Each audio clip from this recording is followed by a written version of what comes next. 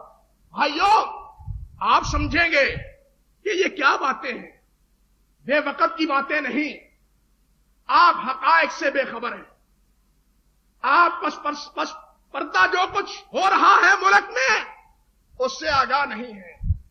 میں نے گزشتہ خطبے میں بھی باتیں کچھ کی تھی، آخر میں اسی ہفتے کے دوران اس بات کا علم بھی ہوا، پڑھا لکھا طبقہ جانتا ہے کہ ایم اے کے بعد 2 مرحلے آتے ہیں، ایک ایم فل کا اور اس کے بعد ڈاکٹریٹ کا، ایم فل کا اور اس کے بعد ڈاکٹریٹ کا، پی ایچ ڈی کا۔ ایم فل کے نصاب کے لیے ابھی چند دنوں کی بات ہے، بہاولپور یونیورسٹی میں وہاں کے اساتذہ نے، شیوخ نے بیٹھ کے ایک نصاب متعین کیا۔ آپ کو یہ بھی آگاہی رہے کہ یونیورسٹیوں کا کنٹرول اور اس کے منتظم ملک کے پنجاب کے گورنر ہیں، سرحد کے گورنر، سندھ کے گورنر، سندھ یونیورسٹیوں کے، پنجاب یونیورسٹیوں کے منتظم کون ہیں؟ یہ ہمارے فیصل آباد کے خالد مقبول صاحب۔ کاش کے خالد سیف اللہ کی کوئی رمق اس انسان میں موجود ہوتی، اور یہ بھی مسلمہ قذاب کے خلاف جس طرح خالد بن ولید نے، اس سیف اللہ نے سیف اٹھائی تھی اور اس قذاب کا تیا پانچا کیا تھا، یہ خالد بھی کچھ نہ کچھ کوئی رمق اپنے اندر محسوس کرتا، مگر نوبت میں جا رسید کہ جب اس نصاب پہ نظر ثانی کے لیے آپ کے گورنر کو وہاں بلایا گیا تو اس نے اس نصاب کو دیکھ کے کہا، یہ رد قادیانیت کا ایک عنوان جو تم نے رکھا ہوا ہے، نکالو اس کو نصاب سے نکالو، یہ کیا تم نے فرقہ واریت پھیلا رکھی ہے؟ میں حکم دیتا ہوں کہ جناب اس کو نصاب سے نکالو۔ بتلاؤ یہ ملک مسلمانوں کا ہے یا غیر مسلموں کا ہے؟ یہ ملک نبی کے مت والوں کا اور ختم نبوت کے ماننے والوں کا ہے یا ختم نبوت کے منکروں کا ہے؟ لیکن تحفظ ہمارا گورنر بھی وہ قادیانیت کو دیتے ہیں اور قادیانی اقدار کو دیتا ہے، مسلمانوں کے اقدار کو پسے پش ڈال دیتا ہے۔ انا للہ و انا الیہ راجعون، یہ کیفیت ہے آپ کے ملک کی۔ اس لیے میں مسلسل عرض کر رہا ہوں کہ ضرورت ہے کہ ہم بیدار ہوں اور یہ سمجھیں کہ یہ قادیانی فتنہ یہ کتنا بڑا فتنہ ہے، مذہب کے خلاف بھی، ملک کے خلاف بھی۔ یہ ملک کے خلاف بھی فتنہ ہے، مذہب کے خلاف بھی ایک فتنہ ہے۔ اللہ سبحانہ و تعالی اس فتنے سے ہمیں خبردار فرمائے، اور اس فتنے میں مبتلا جو ہونے والے بھولے بھالے ہیں، اللہ ان کی غلط فہمیوں کو دور کرے، اسلام کا سچا ماننے والا اور پیروکار اللہ ذوالجلال ہمیں بنائے۔ وآخر دعوانا ان الحمد للہ رب العالمین۔